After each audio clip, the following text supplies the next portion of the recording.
Hey guys, welcome to your Nutrition 101 webinar. I'm Dr. Brian Haynes. I'll be your host this evening. And so I'm excited to have you here. If you're not familiar with me, who I am, what I do, I am the founding doctor of Clairton Family Chiropractic.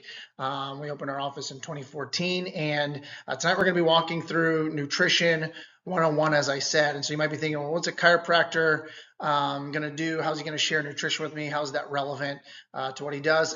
I have personally led literally thousands of patients through lifestyle transformation by teaching them not only the importance of chiropractic care, a healthy spine, a healthy nerve system, but also through what we call the 5 essentials: nutrition, toxicity, exercise, their mindset, as well as their nerve system. And so I've seen everything from autoimmune diseases being reversed, high blood pressure, cholesterol, diabetes, things being corrected, autoimmune conditions, to severe weight loss, metabolic dysfunction. And so the principles that we're going to cover tonight can really meet you wherever you are and help you wherever you are. And so what I want to set the stage for is that what we're doing here, the concept that we're covering, it's not about treating those diseases. It is about restoring your body's natural ability to heal and to be well. And really, that's what it's designed to do. It's designed to function normally, to heal normally. That you're meant to live, to have great health and vibrance through your entire life. And what we see is that certain things can interfere with that. So chiropractically speaking, we talk about nerve system interference causes a lack of normal healthy function. Toxicity, so whether that's junk that's getting into your food from your diet, whether you're smoking, whether you're drinking too much, whether you're exposed to something maybe in your environment like mold, or a work environment where you're getting toxic exposure. These things interfere with the body's natural ability to heal and to be well. And a lack of good nutrition, so whether it's a nutrient deficiency or again it's too much junk getting into our diet, those things can interfere with your body doing what God designed it to do. And that's what we're going to tackle here tonight. So again, it's not about treating disease, it's about removing interference and restoring your body back to its normal optimum function. And so, a lot of people say things like, hey, my health's super important to me, nutrition's important. And I always say to people when I'm speaking, when I'm teaching, I say, prove it to me.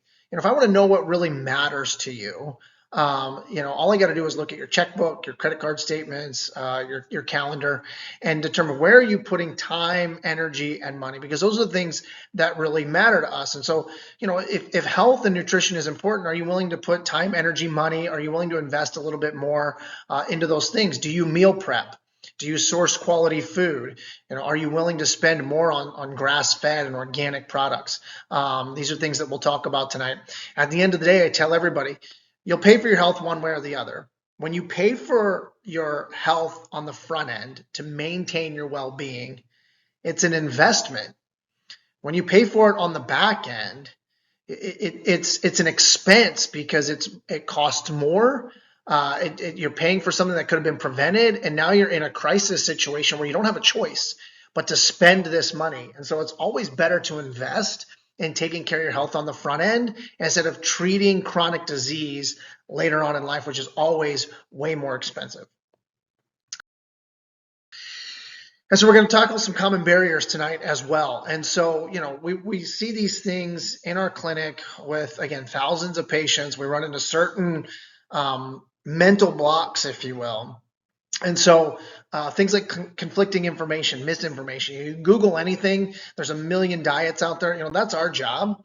We've done the hard work of digging through the information, the content that's out there, and really getting down to the root of what are the best true principles to build a healthy diet, a healthy nutrition, as far as lifestyle goes, to build healthy nutrition on.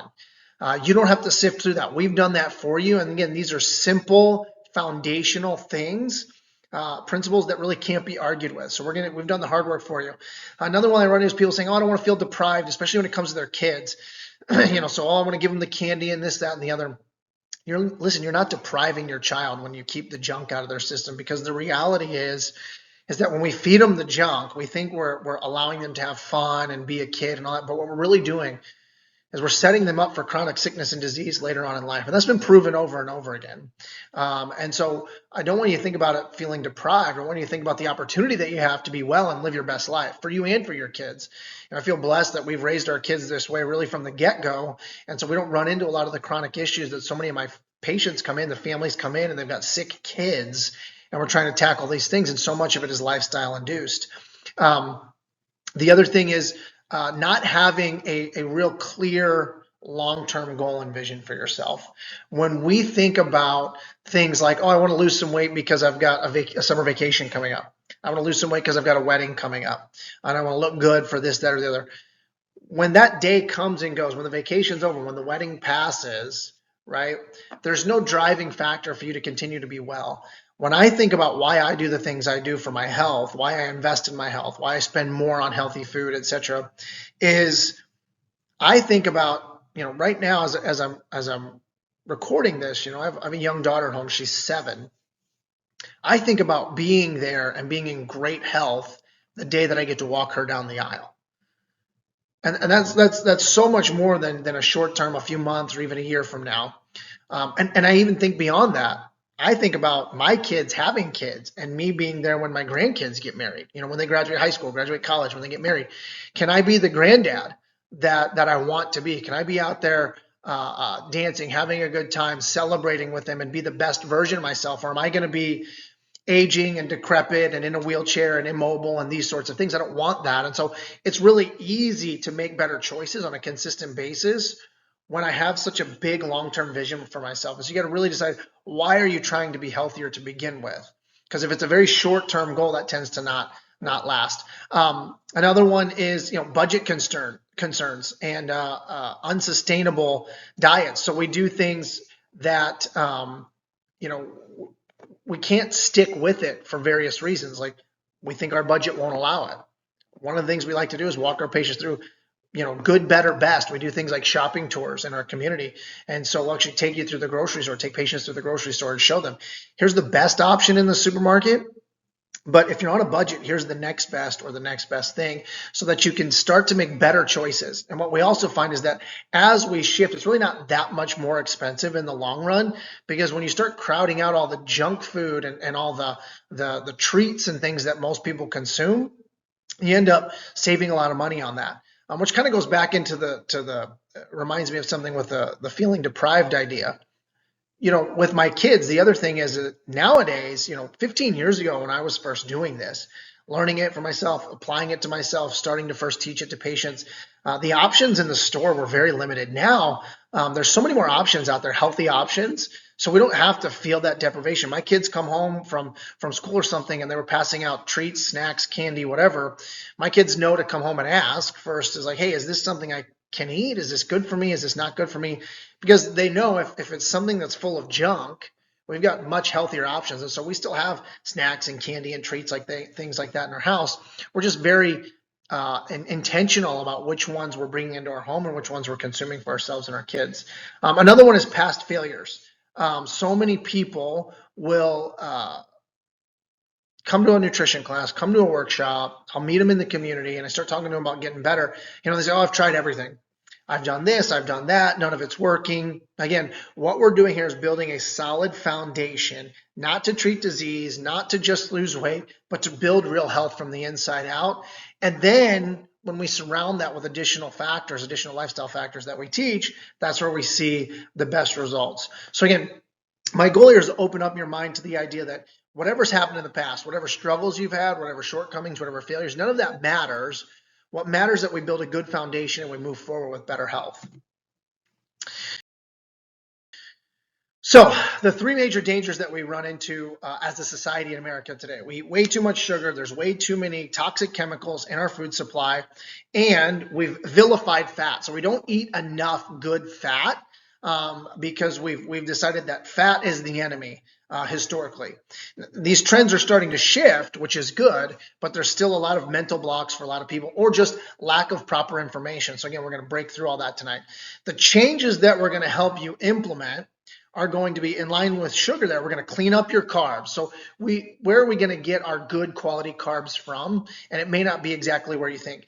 We're going to fix the fats, good fats. We're going to get rid of the bad fats. And again, that may be a mindset shift for a lot of people on what's good and what's bad. We're going to trash the toxins. We're going to get rid of all that stuff. We're going to show you where that's hiding in your food and how to find it, how to get it out. And then extra credit, if you will, bullet point number 4, we're going to perfect our protein. So where are we sourcing the best quality protein? Those are the sorts of things we're going to talk about tonight. And again, show you how to clean up your diet. And so a common myth that we have to overcome, as soon as we start talking about this stuff, people oftentimes think, well, if my parents had a disease, if my grandparents had a disease, then I'm probably just going to get the same disease because I've got the same genetics. And what we know is that that's not true.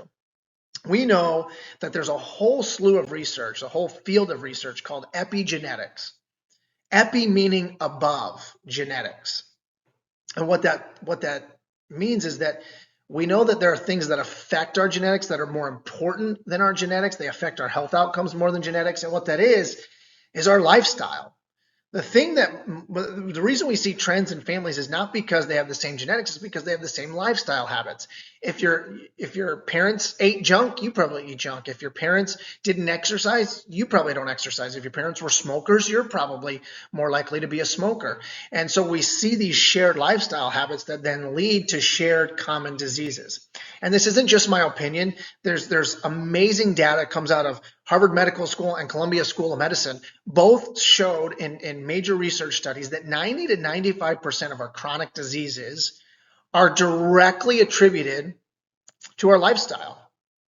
It's not genetics, it's the choices we make. And so that's saying, what are those chronic lifestyle diseases? These are things like high blood pressure, high cholesterol, diabetes, all these sorts of things, autoimmune conditions, cancers, and so on. These are the sorts of things that we see that lead down this path of chronic disease, or these chronic diseases that we see that are created by our lifestyle, 90 to 95%. Now, I don't know about you, but I've got some family members, parents, grandparents, etc., that have had some chronic diseases. So when I hear that I've got control over 90 to 95% of the likelihood of those outcomes, that's exciting information for me. That's something I can get behind. If I'm saying, hey, I'm in control of 90% of the outcome, I'll take those odds every single day of the week.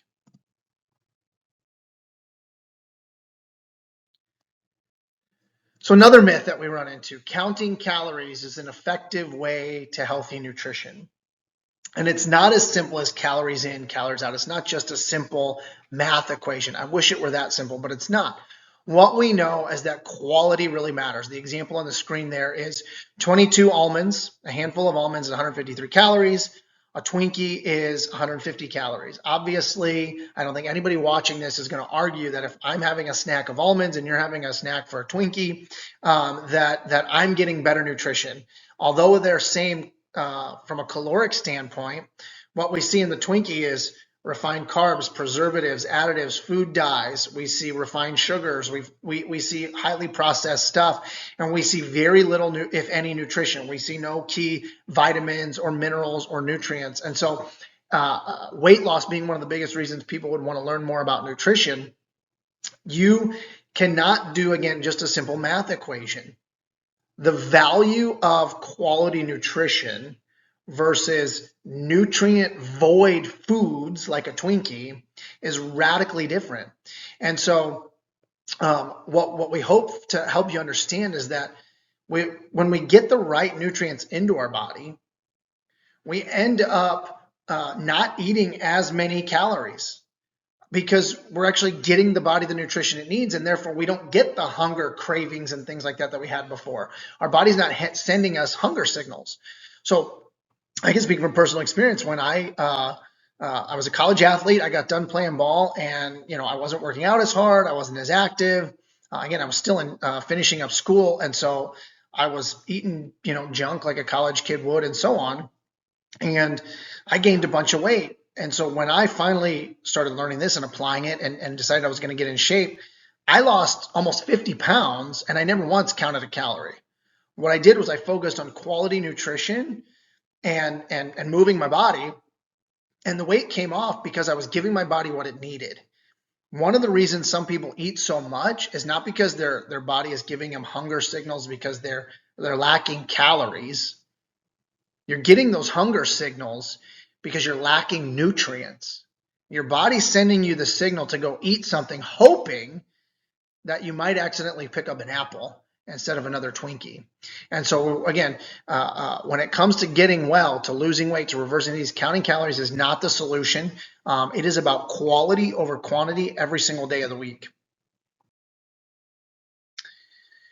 So let's start talking about sugar. So one of the biggest challenges we have in our society today is that way too many people are eating way too much sugar. If we go back, 100 years ago, or a little over 100 years ago now, the average American was consuming 4 pounds of sugar per year. Today, it comes out to 4 pounds of sugar per month. So we're eating over a pound of sugar every single week. The average American consumes 55 gallons of soda per year. And it takes, just from a sugar standpoint and the acidity that's created with that sugar, it takes 30 cups of water to balance out and neutralize 1 can of soda pop. And so it's so much more than just consuming a little bit of sugar. And so the other part of this is what happens when we eat all that sugar? What does it do to us? Oops, I jumped ahead there. So what we see when we eat too much sugar is that our body is, there's inflammation, there's damage that occurs, and so we end up with inflammation in our blood vessels. That leads to high blood pressure and high cholesterol. The acidity, it messes with our guts. We end up with digestive issues. The overconsumption of sugar is what burns out our pancreas, and we become insulin resistant, and so we end up with type 2 diabetes.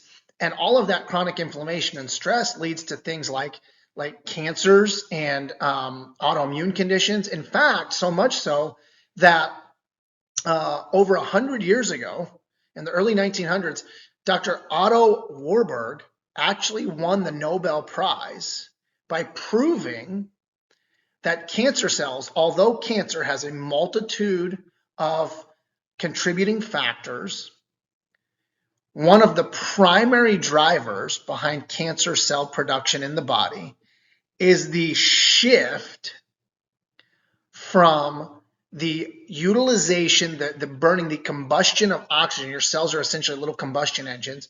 Instead of burning oxygen for fuel, cancer cells rely on the fermentation of sugar. He proved that scientifically. He won a Nobel Prize for that information, and yet that information doesn't permeate society as a whole, and it certainly isn't permeating healthcare in America. And so we've got to work on eliminating the sugars. Now, as the slide here that says in front of you, is there anything worse than sugar? Yeah, unfortunately, these artificial sweeteners and things like Splenda and Sweet and Low and aspartame and sucralose and that sort of stuff, these things are all incredibly toxic. Splenda's claim to fame is, their slogan says, it's made from sugar, so it tastes like sugar. And strictly speaking, that might be true. The problem is that A plus B equals C, but A plus B plus XYZ no longer equals C. And that's what we've done with Splenda, is we've taken the sugar molecule, we start messing with it, and so we end up with a low or 0 calorie product that still tastes like sugar, but now this is a totally different molecule, and your body doesn't respond to it the same. And so a lot of these things have been proven to be pro-inflammatory, to be neurotoxic, meaning they messed with your brain and nerve system. And even some of them are potential cancer-causing agents, these artificial sweeteners. And so we definitely don't want to go, we don't want to rob Peter to pay Paul. We don't want to lose the calories to end up with some other problem later. We want to show you what you should be doing and how to do this more effectively. So if sugar is so bad and we can't use the artificial sweeteners, what can we use? And the 2 things that I recommend the most are stevia, which comes from an herb, and that you can get it in a liquid or a powder. So stevia or stevia extract, and then monk fruit. Those are my 2 favorites.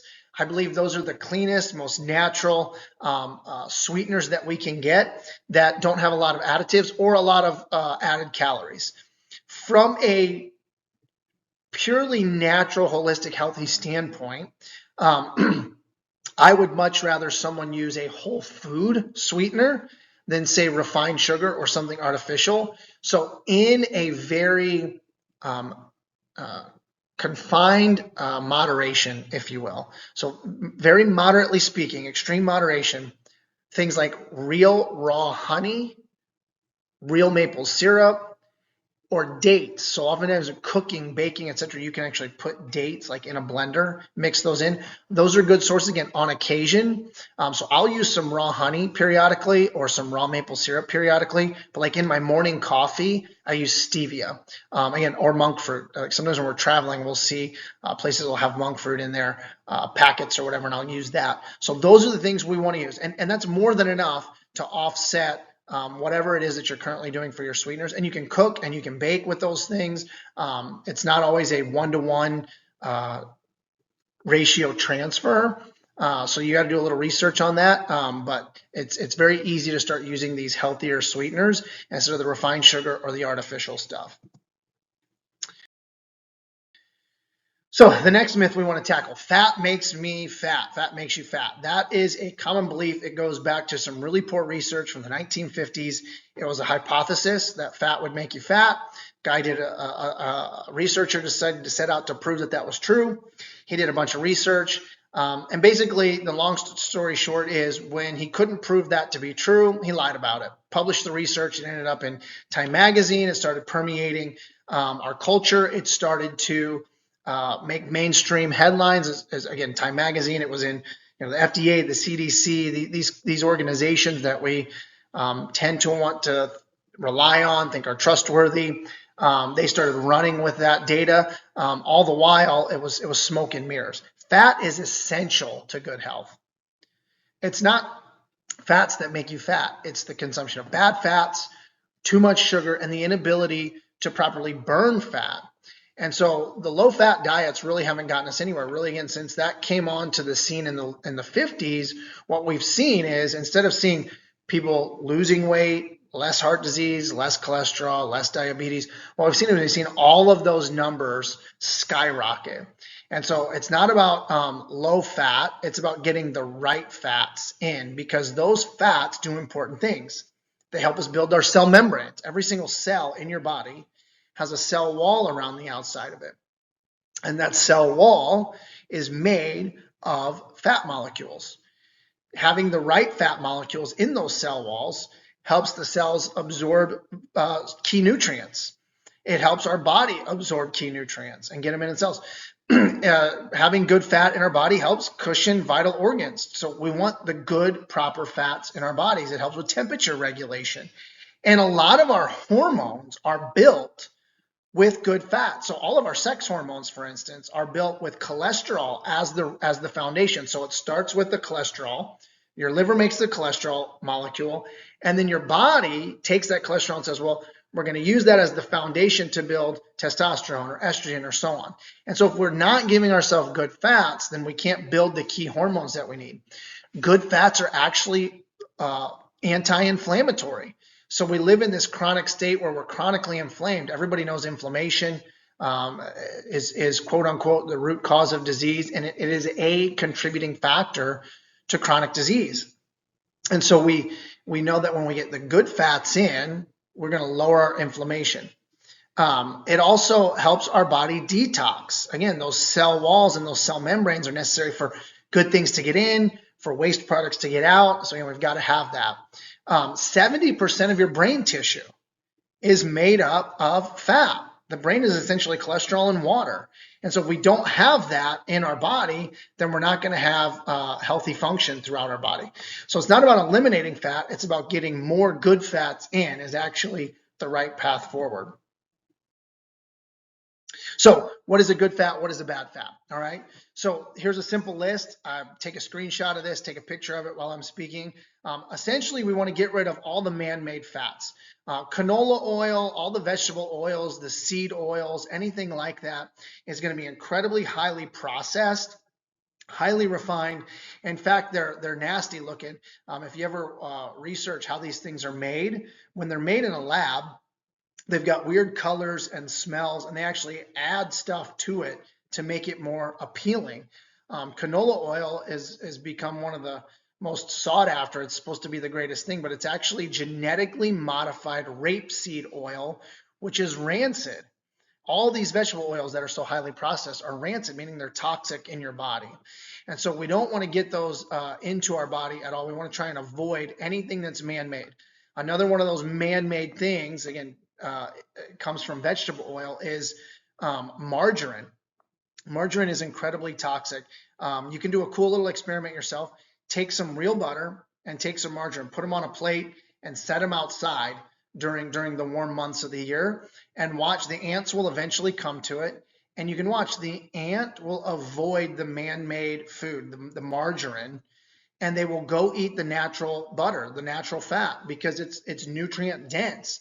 They don't have this wisdom, this knowledge, this educated brain that we have. Their innate instincts control them as this wild animal, this bug.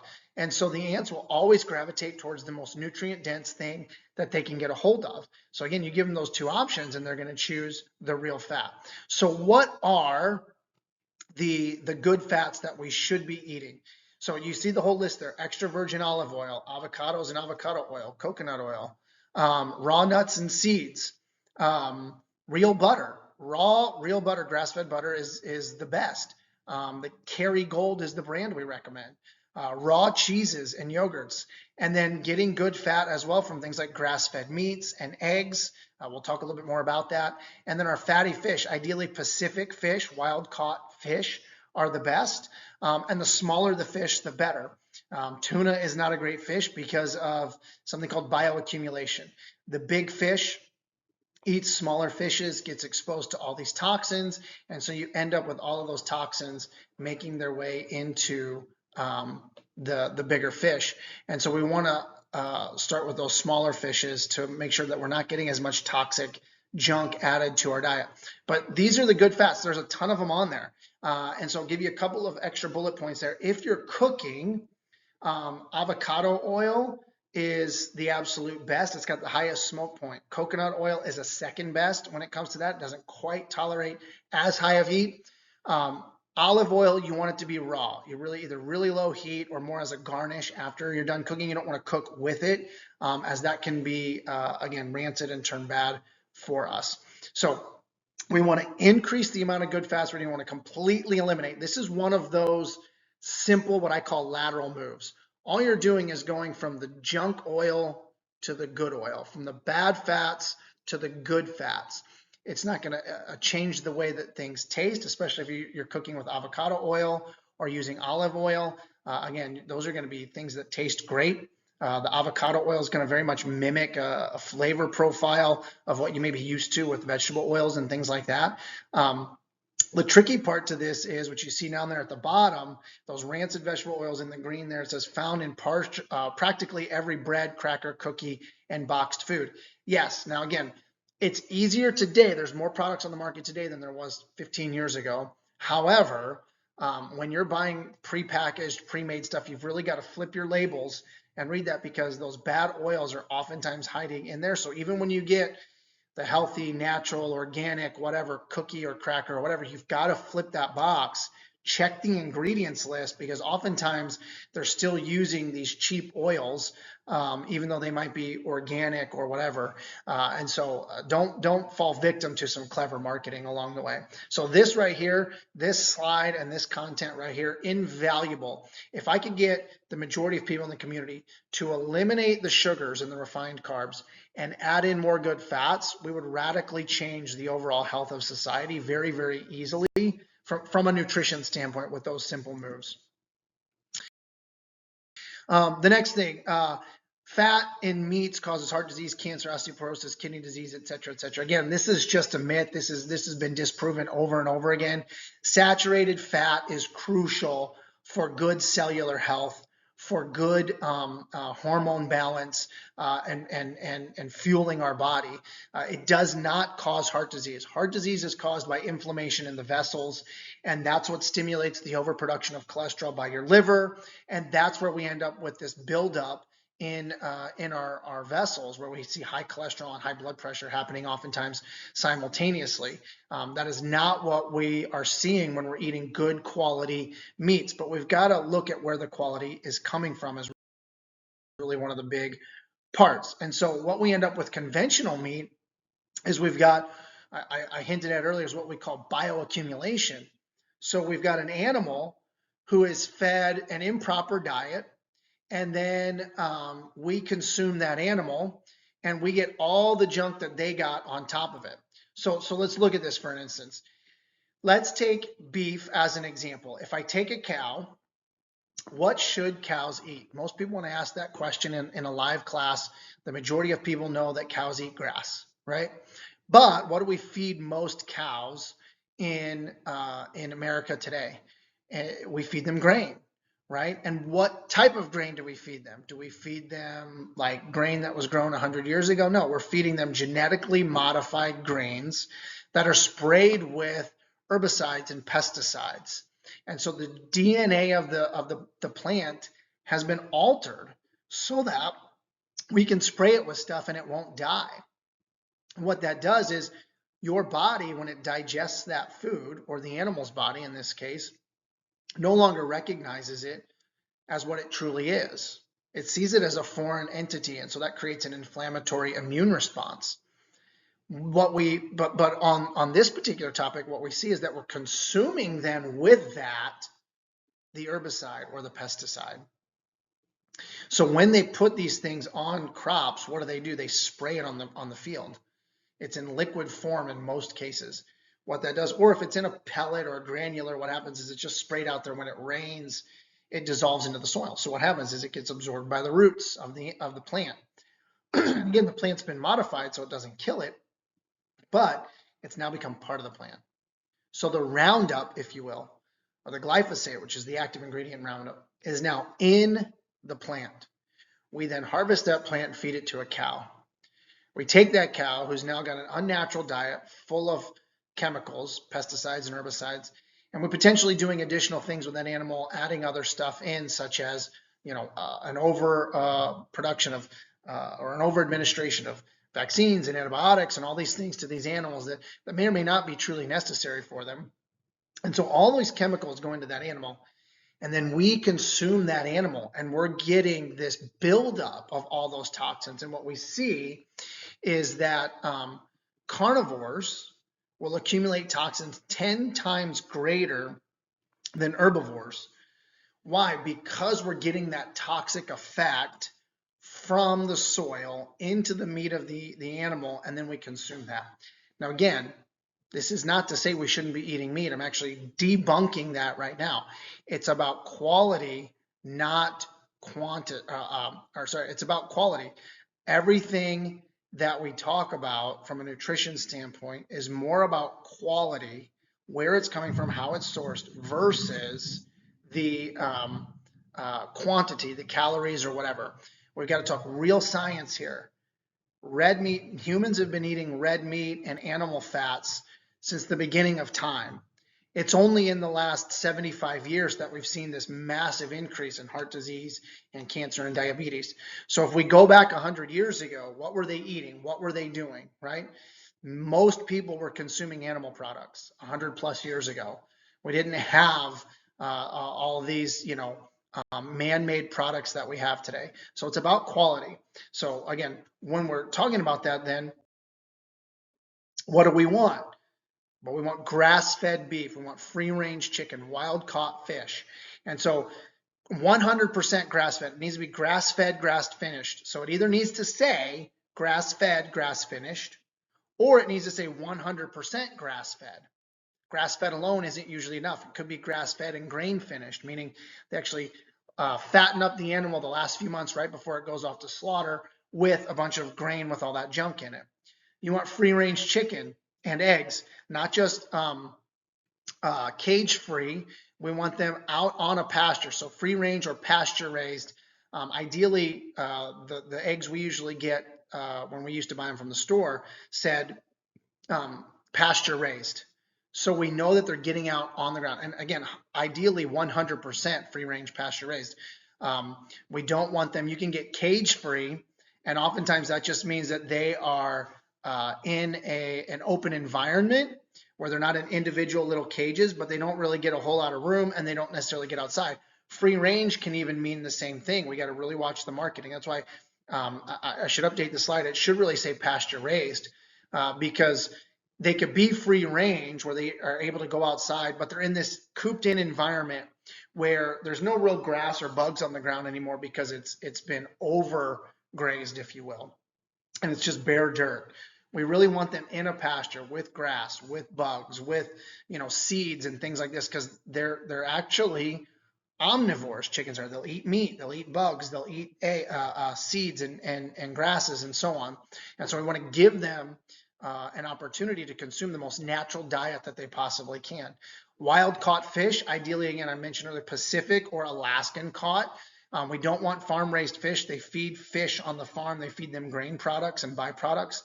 We don't want that. And then dairy, we want, again, ideally raw, grass-fed as much as possible. So Kerrygold is one of the brands we love the most for butter and cheeses.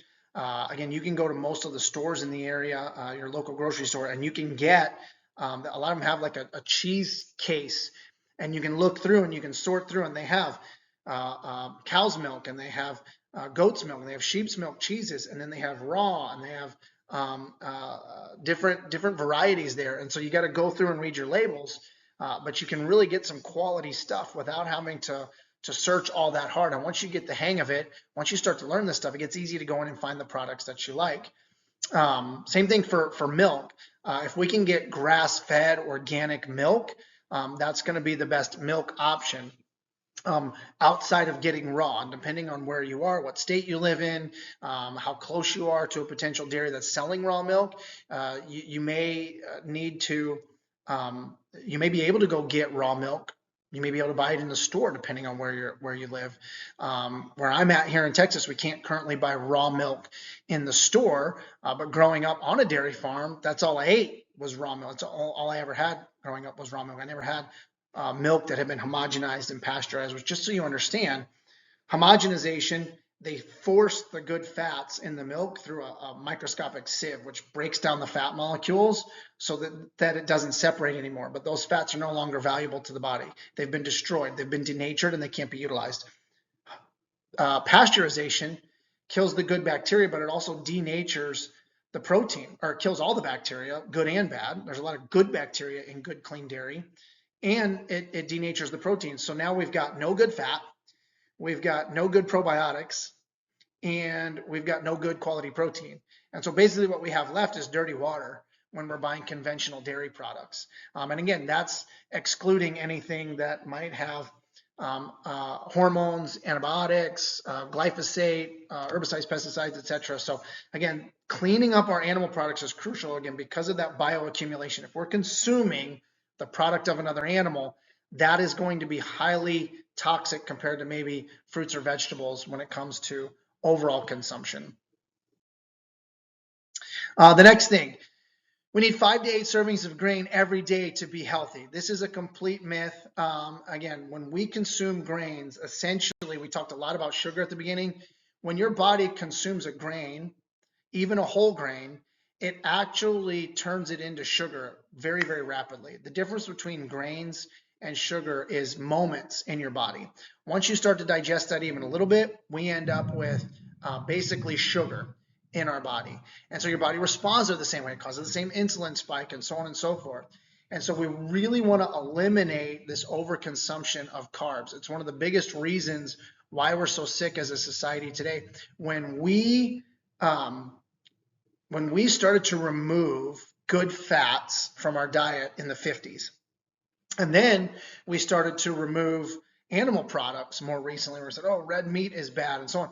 What did that leave us with? For the overwhelming majority of people, it was an abundance of refined carbs and sugars. And so we've got to eliminate these things Almost entirely. It depends on what your health goals are for yourself, on whether or not you eliminate grains completely or there's a little wiggle room there. And again, that's more of a one-on-one scenario that we do one-on-one with our patients in our office. But in general, the overwhelming majority of people, if you're trying to reverse disease, if you're trying to lower your blood pressure, if you're trying to lose weight, balance hormones, etc., we need to eliminate these refined carbs and sugars almost entirely until we've achieved our health goals. Then we can reintroduce them. So again, if your goal is to slim down, to lose a few pounds, eliminating the breads and the pastas and the rice and anything that's made from flour, so crackers and cookies and all these sorts of things, baked goods, even if we're buying them in the store, we want to eliminate them almost entirely in order to allow our body's metabolism to reset to one that's no longer relying mostly on refined carbs for energy, but on more on good fats, and then, of course, clean protein. Again, cholesterol causes heart disease. It's absolutely not true. Cholesterol production is a response to damage and disease in your body. The analogy I use is if you get a cut on your hand here, what happens is it's going to scab over. If you have damage internally, it's not going to scab. Your body's going to protect it with the production of cholesterol, again, particularly in your blood vessels. 90% of the cholesterol that we find in someone's body is not cholesterol that they consume and then remains to be cholesterol in the body. That cholesterol is digested and broken down into its simplest components and recycled and utilized. The cholesterol that we see in the body is actually made by the liver. It's necessary. You have to have good fats and good cholesterol, as we talked about, for hormones. The bile acids that we need to digest fats, whether you're eating good fats or bad fats, you have to have cholesterol to do that. We need it for, again, brain and nerve system function. We need it for repairing healthy cells. Cholesterol is not the problem. It's the type of cholesterol, it's the type of fat, it's the oxidative stress that we have in our body, and the body is responding to the stress, to the inflammation, to the oxidation. That's what we're seeing there. So we need cholesterol. Just to give you some context here, breast milk, for instance, contains 50 to 60% fat, with a good majority of that being cholesterol. So if it's healthy for a growing baby to build what? Healthy cells, healthy brain matter, right? Then it's healthy for us. Now, the difference is we're not growing at the same rate, but we are still now having this adult body that needs healing and repair and so on. So good fats is crucial. An extra credit point here that I want to share in the picture that I've got, a picture of somebody frying an egg. Years ago, this idea that we would eat egg whites to get the cholesterol out became, again, more mainstream. And you can still go to the store today and buy egg whites with no yolks. Here's the problem. So the egg whites are what? Pretty much all protein. The yolk is cholesterol. There are enzymes in the yolk that are necessary for the digestion of the protein in the egg white. So when you remove the yolk and you just eat egg whites, this is just an example, it's a microcosm of the bigger story. You can't digest that protein properly. The enzymes needed to digest the protein are right there in the yolk. It's almost as if someone created it that way, right? The bottom line here, what we're covering, what we're talking about, let's get back to eating the way God designed us to eat instead of trying to do it better than God did in the first place. That's a simple lens or filter with which I view this stuff. Could I have eaten this 100, 150, 200 years ago? If I could have eaten it in ancient history, if you will, if I could have eaten it a couple hundred years ago or more, then it's probably okay to eat today so long as it's good quality and it's sourced well. If this product that I'm trying to consume didn't exist in any capacity 100 years ago, 200 years ago, then it's man-made and I probably shouldn't be consuming that, right? So again, separating the yolk and the white just doesn't make a whole lot of sense. We need that cholesterol for our body to operate well. Toxic foods. So this is a big one. So in a nutshell, we are spraying all of these pesticides, herbicides, etc., on our crops. In other parts of the world, like in the European Union, they've banned Roundup, glyphosate being the active ingredient. They've banned glyphosate from their food supply. That's why we can't ship grain over there. They don't buy our grain exports because they don't want all the pesticides that we put on our stuff. In the U.S., the FDA has approved over 3,000 food additives. These are things like preservatives and colorings. The average American consumes 150 pounds of additives per year.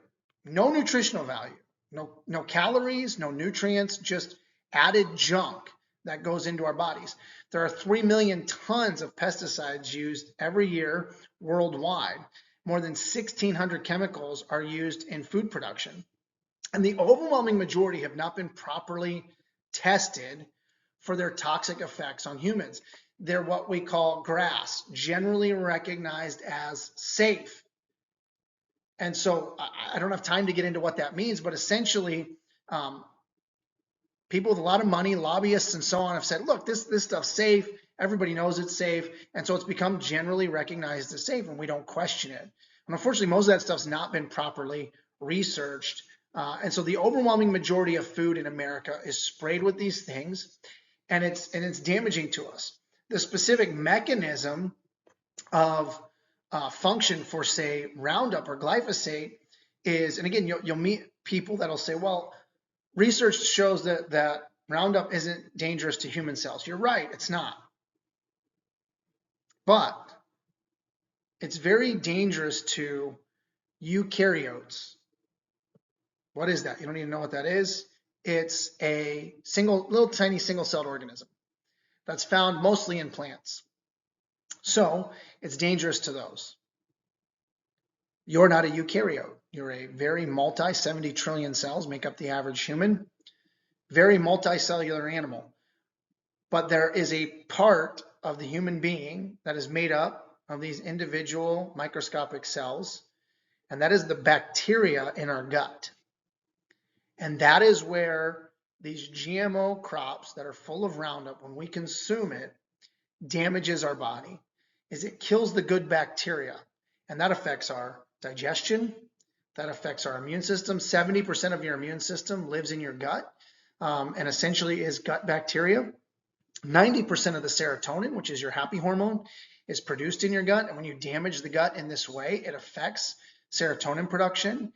And so we end up with mental issues of anxiety and depression and so on.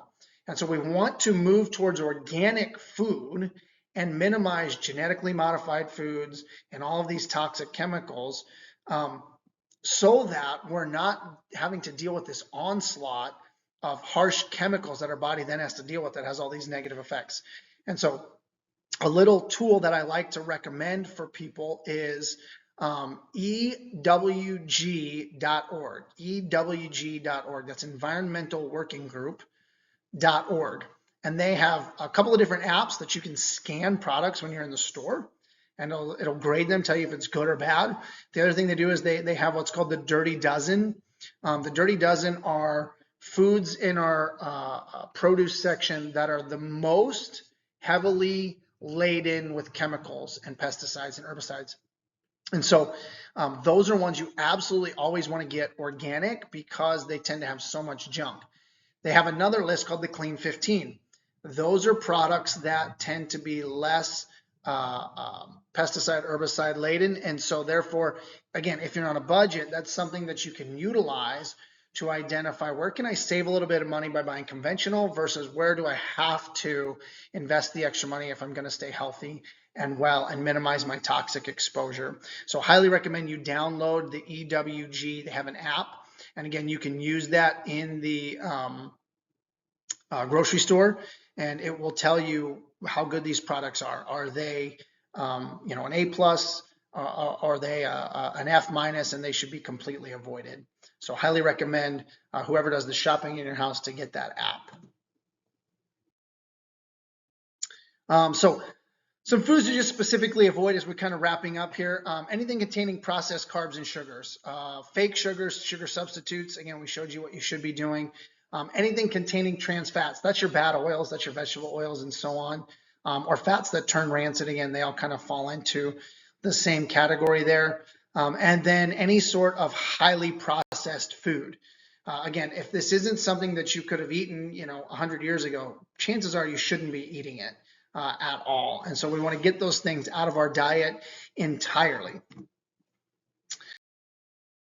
I mentioned a little bit about label reading. So to kind of recap that portion, I'm not so worried about the amount of certain ingredients like carbs and sugars and fats and so on, although those are fats and proteins. I mean, carbs or sugars and fats and protein. What I'm worried about is where are they coming from? So the front of the box says organic and this, that, and the other. We want to flip the label. I don't want to look at carbs, protein, and fat. I want to look right underneath that. Right underneath that label is where it says the ingredients list. And that's what matters. What sort of fats are they using? Where, if there is sugar in it, where did it come from? Is it a completely healthy, natural form like raw honey, or is it a bunch of junk? All these vegetable oils. Certain ingredients that we want to avoid completely. MSG, monosodium glutamate. We want that out of our system entirely. Anything that says hydrolyzed or autolyzed, hydrolyzed yeast, autolyzed yeast, these things are always toxic. They're highly processed. Artificial sweeteners like we talked about. Again, hydrolyzed or hydrogenated. Anything hydrogenated or partially hydrogenated.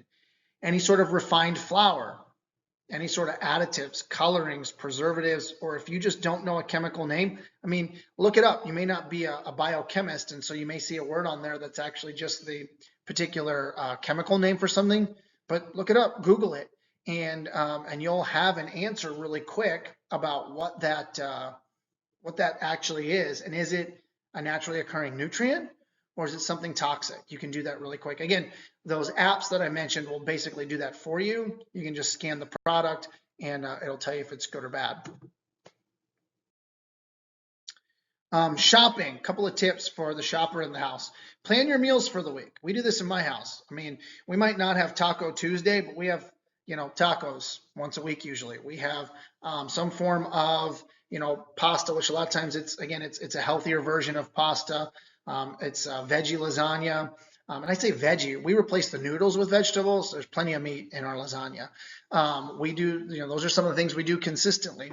So meal planning doesn't have to be the same meal plan week after week, but planning ahead of time so that you don't run into the, oh no, what are we going to do? We had a busy night and now we're running through fast food. One thing I recommend people to do is make leftovers or plan ahead. So maybe you take like a lasagna, like I was mentioning, make it ahead of time. And if you're not going to eat it in the next couple of days, if you're going to eat it soon, just put it in the fridge and you can throw it in the oven and reheat it. If you're not going to eat it in the next few days, again, you're meal prepping more long term, make a couple of things like a lasagna, get them baked, get them done, throw them in the freezer. And then when the day comes, you're like, gosh, what are we going to do? It's like, I know, just take that thing out, let it start thawing. Whoever gets home from work first throws it in the oven. 20 minutes later, you've got yourself a ready to go, fully cooked, fresh meal. Keep basic things stocked in your pantry. So again, good fats, lots of clean protein in the freezer, things like that. Spend the time planning shopping, more time planning and shopping than cooking. If you plan ahead and you get the right ingredients and you buy the right things and you prep ahead of time, it's going to be much easier to stay on track. And then, as I mentioned a moment ago, read labels. That is crucial. Learning how to read labels. And we do that with our shopping tours when we take our patients out in the community. And so that's a great way to improve your knowledge, is to get to a shopping tour.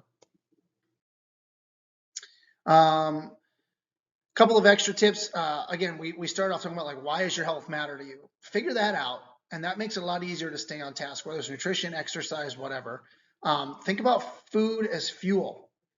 It's fuel for your body. It's not a treat to be enjoyed. Although you can enjoy it.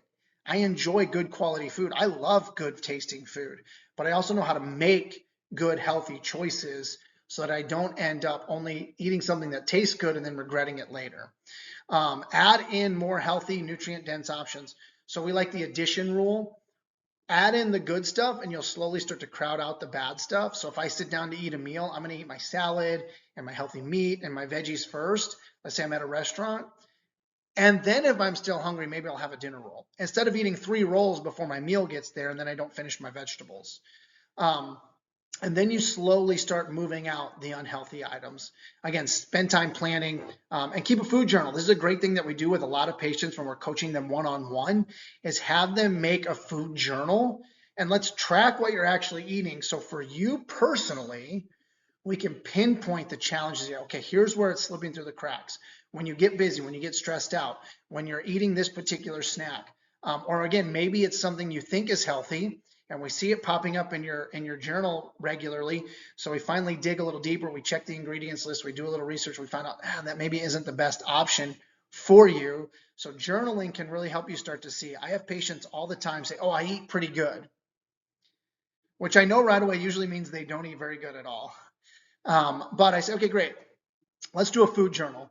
And oftentimes patients will bring their journal into me and then go, I'm not doing as good as I thought. I don't even have to say anything before I even look at it. They recognize actually taking inventory of what you eat will sometimes, bring it to your attention where you might be struggling in ways that you didn't realize.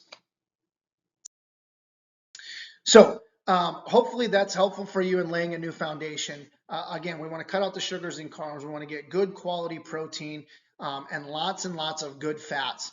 We want to eat more organic produce as much as possible and try and minimize the chemicals that we're exposed to. And so hopefully this is helpful for you if you're watching this.